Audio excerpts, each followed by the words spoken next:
ప్రభు యేసుక్రీస్తు నామమున మీ అందరికీ శుభములు. అందరూ బాగున్నారా?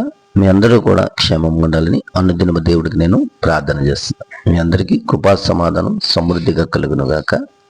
అలాగే ప్రియ సోదరి ప్రియ సోదర, మరి ఈ దినము లేఖనం మనం చదువుకున్నాం. ఈ దినము దేవుని యొక్క వాగ్దానము సామెతల గ్రంథము 28వ అధ్యాయము 20వ వచనం మనం చూసినట్లయితే, నమ్మకమైన వారికి దీవెనలు మెండుగా కలుగును, ధనవంతులగుటకు ఆతురపడువాడు శిక్ష నొందకపోడు అని చెప్పబడి ఉంది. మరి ప్రియ సోదరి ప్రియ సోదర, ఈ వాక్యంలో మనం తీసుకోవాల్సిన నీతి అర్థం ఏంటండి? నమ్మకమైన విశ్వాసపాత్రుని జీవితంలో దేవుని ఆశీర్వాదాలు అంటే దీవెనలు పుష్కలంగా వస్తాయని చెబుతుంది.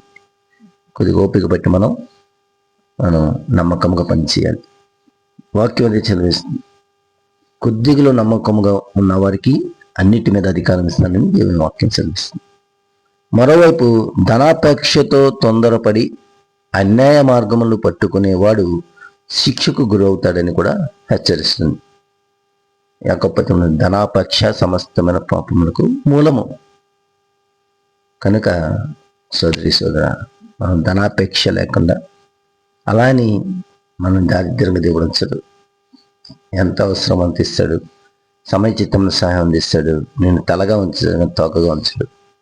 నేను పైవాడే కానీ కిందవాడుగా ఉంచడు. ఎప్పుడు నమ్మకంగా నువ్వు ఉన్నప్పుడు. కనుక నమ్మకము చాలా ప్రాముఖ్యమైనది సోదరి సోదర.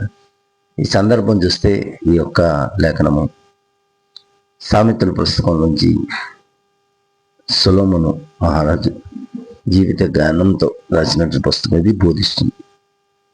ధనాసక్తి వదులుకొని నీతి మార్గంలో నిలబడడాన్ని ప్రోత్సహిస్తుంది. కనుక ప్రియ సోదరి సోదర, మన దేవుడు నీతిమంతుడు. కనుక నమ్ముట నివలనైతే నమ్మవారికి సమస్తము సాక్ష్యమే. కనుక మనం నమ్మకం కలిగి ఉందాం, దేవునికి మహిమకరంగా జీవిద్దాం.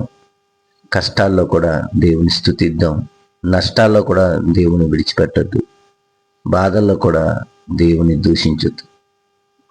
ఈ ఓర్పు నీ సహనము కొంతకాలము ఓర్చుకోగలిగితే మనం ఊహించిన దానికంటే నీవు ఊహించిన దానికంటే ద బెస్ట్ దేవునికి ఇవ్వబోతున్నాడు.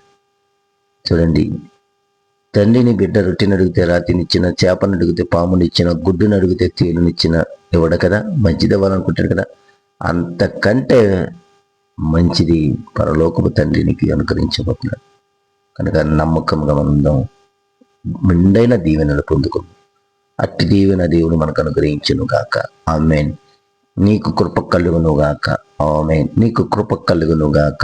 ఆమేన్. నీకు కృప కలుగును గాక. ఆమేన్. దేవునికి మహిమ కలుగును గాక. ఆమేన్.